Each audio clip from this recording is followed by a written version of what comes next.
Hello, Agile folks, and welcome to another episode of the Agile Bytes podcast. It's a show that's sponsored by Integrity Inspired Solutions, where we're building software in an agile manner day in and day out. And today, I am going to make people mad, specifically my colleagues, aka people in sort of that agile coaching, product coaching, value coaching, scrum mastery kind of role, whether officially or unofficially. I'm not sure exactly what week the specific episode is going to be broadcast, but at the time of the recording, it's been fairly recent that Capital One laid off over 1,000 people in agile professions, most of them around kind of that agile coaching or some sort of agile oversight, agile mentoring kind of position.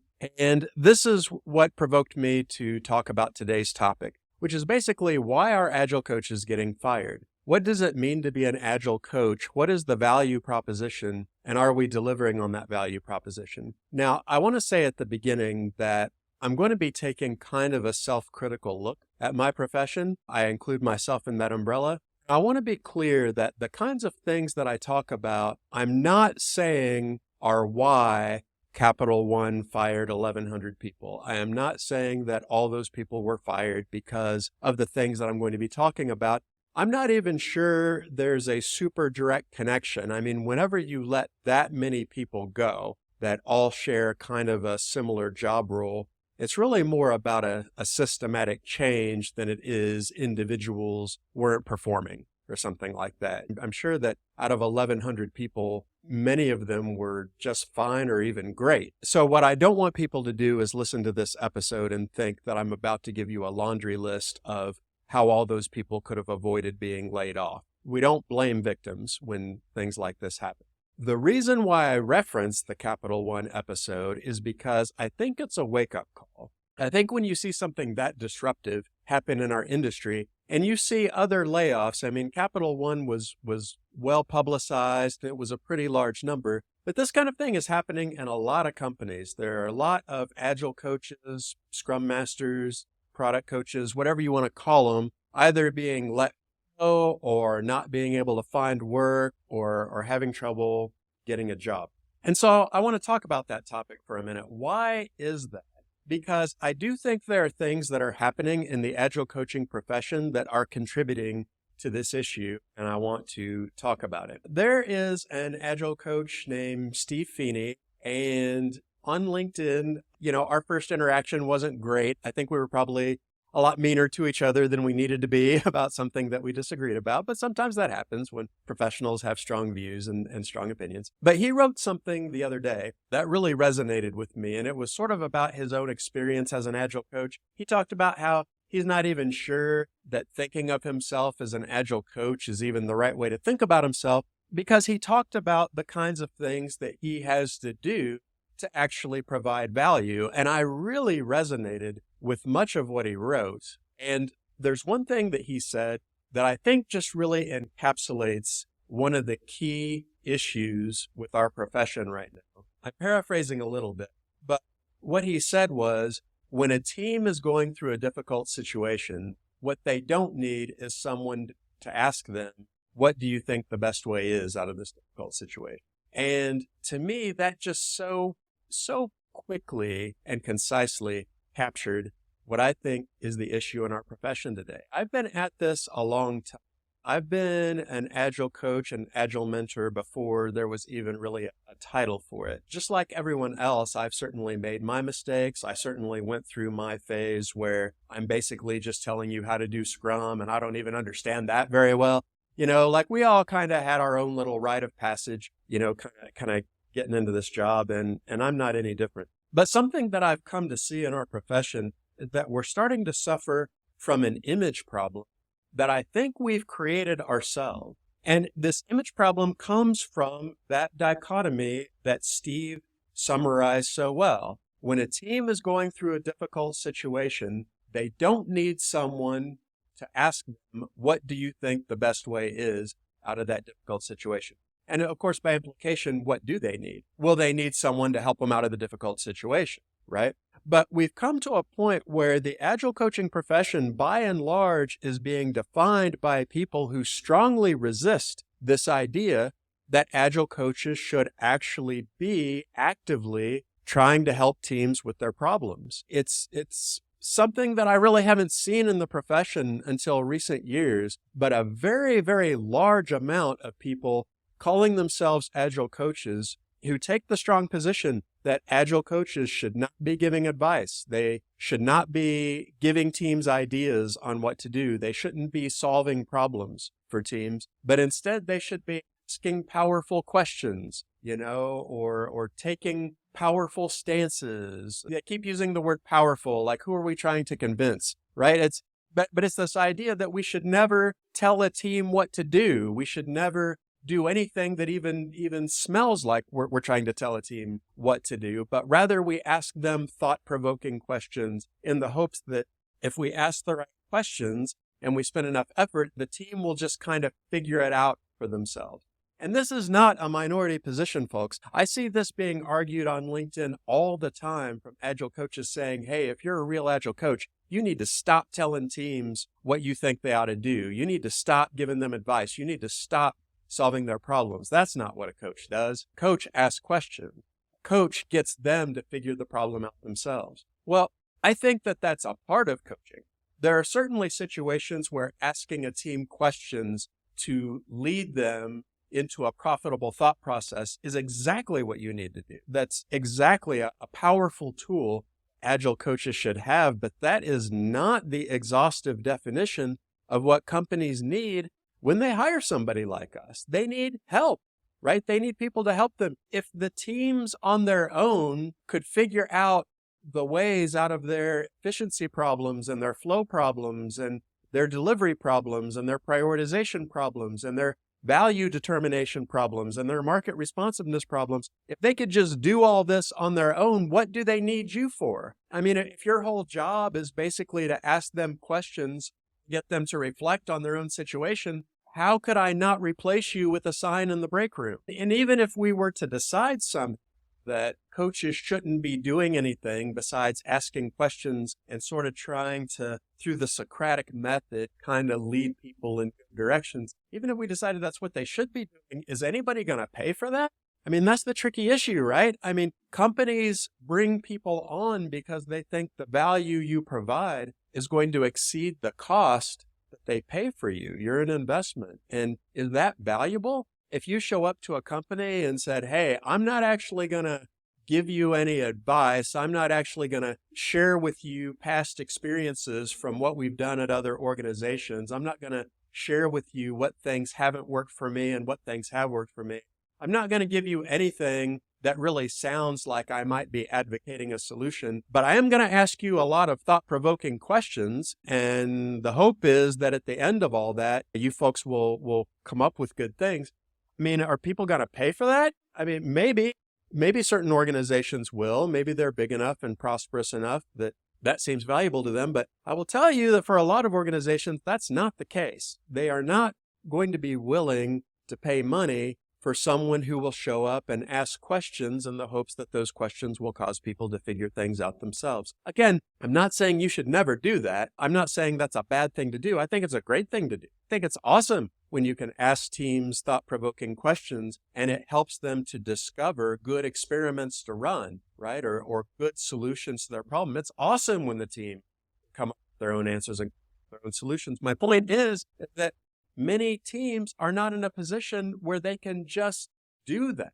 You're there because they need your insight. They need your advice. They need your experience. That doesn't mean you have to run the team. It doesn't mean you have to be their manager. It doesn't mean you have to revert to a command and control methodology, but you're not infringing on anyone's autonomy by sharing what you think ought to be done, or by sharing ideas or possible solutions or advice. Or one organization I worked with, that worked really well, but another organization I worked with, it didn't work well at all. And here were the deciding factors. You're not infringing on anyone's autonomy by sharing that information. The team can still not listen to you. They can still not do what you say. But now you're giving them food for thought. Now you're giving them inspiration. Now you're opening up new ways of thinking that might not have been available to them are not going to be available to them no matter how many times you ask them to do it. And so you just have to think about what is going to bring value to an organization? What are they going to pay for? And are we meeting that value proposition? Sometimes it means asking thought-provoking questions that lead the team to come up with their own answers. Sometimes it is allowing the team to run their own experiments and kind of taking a step back and kind of letting them find their own way. Sometimes it's giving them advice. Sometimes it's warning them about possible dangers. Sometimes it's telling them what's worked for you and hasn't worked for you in the past. And yeah, on occasion, sometimes it's even telling them what you think they ought to do, because that's what's going to get them where they need to go. You know, it wasn't too long ago that I was on LinkedIn and an Agile coach posted a job posting for an Agile coach. And the salary was, I believe, $65,000 a year. And they were asked. They were like, how could a company pay such a low amount? How could a company pay such a low salary for an Agile coach? And the thread was full of Agile coaches who were indignant at this. You know, who would pay the measly sum of $65,000 for an Agile coach? And because I like to be, subtle and tactful, and, I don't like to make a lot of waves, my contribution was, well, it sounds like they've worked with Agile coaches in the past. Because the thing is our profession is actually full of people who just don't offer a lot of value. I'm just going to have to say it.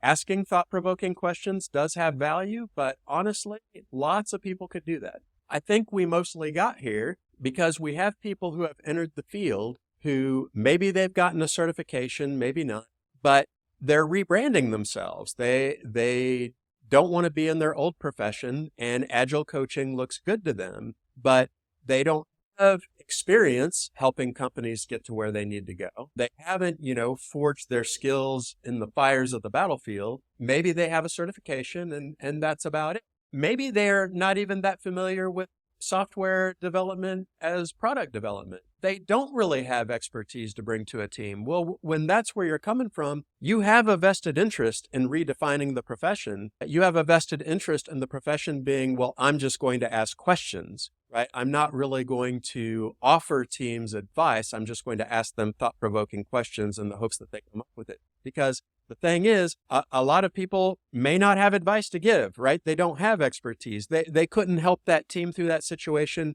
even if they wanted to. So they have an interest in making the position as passive as possible. And folks, I am not making this up. This is a live thing. Just yesterday, somebody, an enterprise level Agile coach, posted that if you're an Agile coach and you are owning outcomes, if you are actually responsible for certain outcomes, then you need to rethink your job. Or if you are giving teams answers, you should be rethinking your job. Coaches should not be owning outcomes.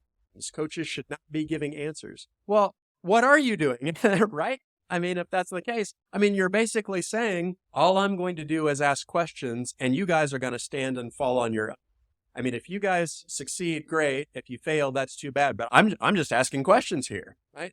Either you are on the team helping them create value, or you are outside of the team create value. And if you're an Agile coach, if you're thinking about becoming an Agile coach, if you're new to the field, you need to figure out which side of that fence you're going to be on. And I guarantee you that companies are a lot more willing to pay for one side of the fence than they are the other side.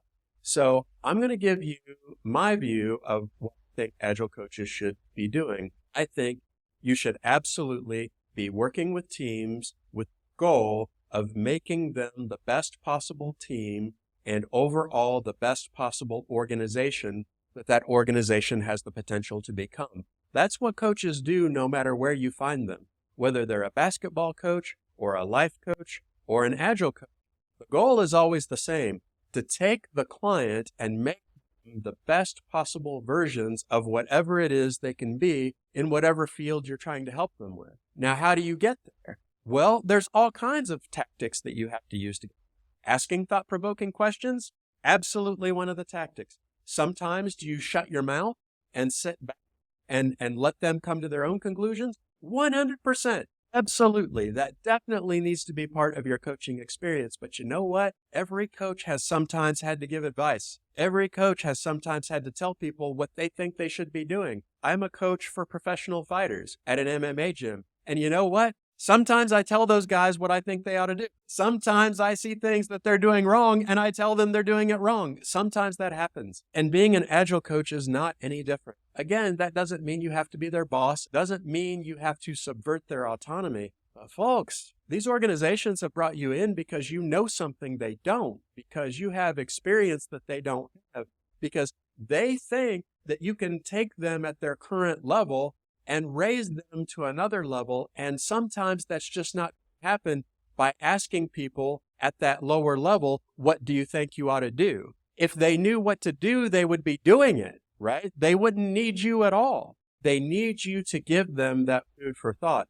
Sometimes that takes a very soft, low touch. Sometimes that takes a very high touch. And in all cases, I highly recommend that you take ownership of the outcomes, because if you're not in the boat with the team when they fail, you're not in the boat with the team when they succeed either. I want my clients to know that I'm in this with them. I'm on their side, that when I leave, they should have measurable outcomes they can look at that are different than before I got there. That absolutely should be the case.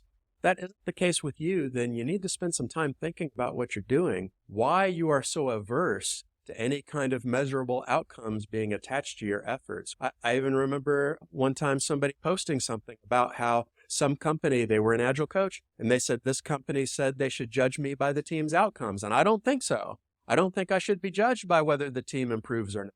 Well, what should you be judged by? I mean, what should companies use to determine if you're a good Agile coach or not? How do you determine if someone's a good football coach or not? Shouldn't it be that their team gets better? I mean, a football coach can't guarantee they're going to win the Super Bowl. Go Chiefs, by the way. A coach can't guarantee that their team is going to be top of the league. A coach can't even guarantee that at any given year the team is going to win more games than they lose. But hopefully they can guarantee that the team will be better for their coaching than they were before the coach got there. And people should be able to say that about you. Companies should be able to say that about you. How can they say that? So, Agile coaches, instead of spending all your time trying to prove that we shouldn't be doing any actual work, that we shouldn't be actually supplying anything, that we shouldn't be held accountable to outcomes, that we shouldn't be measured, and writing these big, long LinkedIn posts about Agile coaches don't do this, and we don't do that, and we don't do this other thing,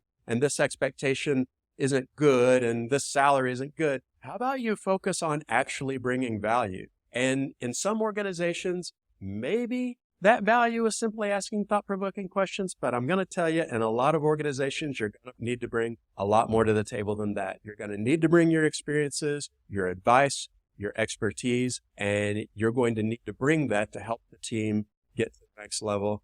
I highly encourage you to do that. If you're a company thinking about bringing on an Agile coach, I highly encourage you to look for a coach that'll do it. Thanks everyone for listening to Agile Bites. Agile does sometimes bite, but we don't think it always has to. If you enjoyed what you heard today, don't forget to like and subscribe to this podcast on whatever platform you happen to be using. And if you can, leave us a comment, because we'd love to hear your feedback. What things would you like to hear about? What things did you hear that were valuable to you today? You can also head over to integrityinspired.com to sign up to our email list. But that's all for today, folks. We'll see you next time.